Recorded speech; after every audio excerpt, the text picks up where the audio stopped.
जुआ हस्तनापुर में खेल रहे कुंती के पांचों बेटा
जवाब दिया कि महाराज मैया द्रौपदी को पांडवा हाथ से गमाए बैठे। इशारा दिया है दुर्योधन ने, जा भैया दुशासन जरा भाभी को सम्मान में लेके आओ सभा में। चला है दुशासन, स्नान करके बैठी थी मैया द्रौपदी। आपको बताऊं दादा, जिस समय दुशासन मैया द्रौपदी को लेने के लिए पहुंचा उस समय मैया द्रौपदी रजस्वला में थी, मतलब मासिक धर्म में। बोला चलिए भाभी, आपको सभा में बुलाया गया। तो द्रौपदी ने बड़ी प्यारी बात कही है कि जा पिता गांधार, मैया गांधारी, द्रोणाचार्य, पितामह भीष्म, 100 कौरव, 5 पांडव, जहां कर्ण जैसे वीर बैठे हो वहां मुझे जाने की जरूरत नहीं है। ऐसे कैसे नहीं जाएगी? केसों को पकड़ लिया और केसों को पकड़ करके दादा खींच करके दुशासन जब सभा में लेके पहुंचा, दुर्योधन ने कहा आइए भाभी आइए, बहुत ही बढ़िया, आप बड़ी उदास हैं। दुर्योधन का मुख देख के द्रौपदी बोली कि सभा में जहां सब बैठे हैं मुझे खींच के क्यों लाया गया, कोई बोलेगा? लेकिन 5 पति मौन बैठे हैं। तो द्रौपदी आंखें फाड़ के अपने 5 पतियों को निहारने लगी और एक बात कहती है कि नाथ, एक पिया की पत्नी पिया को प्राणों से ज्यादा प्यारी लगती है और मैं 5 पतियों की पत्नी हूं। महाराज अगर एक पति हो तो जान दे दे अपनी पत्नी के लिए। आप सब मौन बैठे, कोई नहीं बोला। दुर्योधन ने दुशासन से कहा कि खड़े खड़े मुंह क्या देख रहा है, इसकी साड़ी उतार और जल्दी से जल्दी नग्न अवस्था में करके मेरी जंघा पर बिठा दे। पैरों तले जमीन खिसक गई।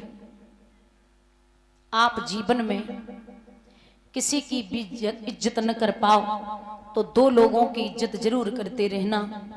पहली है माँ और दूसरी है पत्नी। माँ वो है जो दुनिया में आपको लेके आई है और पत्नी वो है जो अपनी दुनिया छोड़ करके आपकी दुनिया बनाने आई है। माँ के लिए तो भगवान ने यहां तक कहा है कि 4 बेटों को एक माँ नहीं पाल सकती, लेकिन 4 बेटों को एक माँ पाल सकती, लेकिन 4 बेटे बड़े होकर के एक माँ को नहीं पाल पाते। जब हम छोटे थे ना तो हम मैया का हाथ पकड़ के कहते थे कि माँ मेरी है, माँ मेरी है, माँ मेरी है। खींचता है ना बच्चा, छोटा होता है, बोलता माँ मेरी है, फिर बोलेगा माँ मेरी है। 3-4 खींचेंगे जितने बच्चे होंगे कि मेरी माँ है। जब हम बड़े हो जाते हैं ना तो बचपन में तो माँ मेरी है, और जब बड़े हो गए तो सब अलग अलग हो गए और धक्के मार के कहते कि माँ तेरी है, माँ तेरी है। माँ अब कोई नहीं रखना चाहता। और अगर 4 है ना तो मैया का बाप का बंटवारा हो जाएगा। वो 3-3 महीने चारों के पास रहेंगे। 3 महीने तू रख ले, 3 महीने तू रख ले, 3 महीने तू रख ले। धोखे से अगर लौंद को महीना पड़ गया तो माँ बाप की आफत ही है। 13वां अगर लौंद का पड़ गया तो बड़ी आफत है। माँ बाप वो है। माँ शब्द के लिए भगवान कहते कि मैं हर घर में नहीं जा सकता, इसलिए मैंने माँ बनाई है। अच्छा, माँ अपने बेटे को जब लेती है गोदी में तो कहाँ बिठाती है? कमर पे, कमर पे बिठाती है।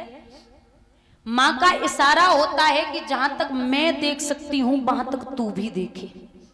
और जब बाप उठाता है अपनी औलाद को तो कहां बिठाता है? कंधे पे। बाप का इशारा होता है जहां तक मैं नहीं देख सकता उससे कई गुना ज्यादा मेरा बेटा देखे। ये माँ बाप होते हैं जो अपनी औलाद को खुद से ज्यादा बड़ा देखना चाहते हैं।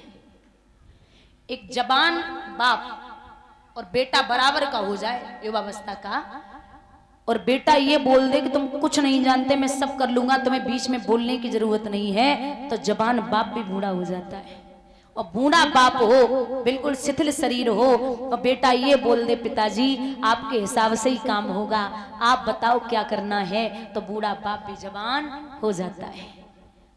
एक निवेदन है कि जिंदगी में कितना भी कुछ भी कमाना, गल हो गए हो अपने ही तो हो, कोई पराया थोड़ी है। आओ बैठो।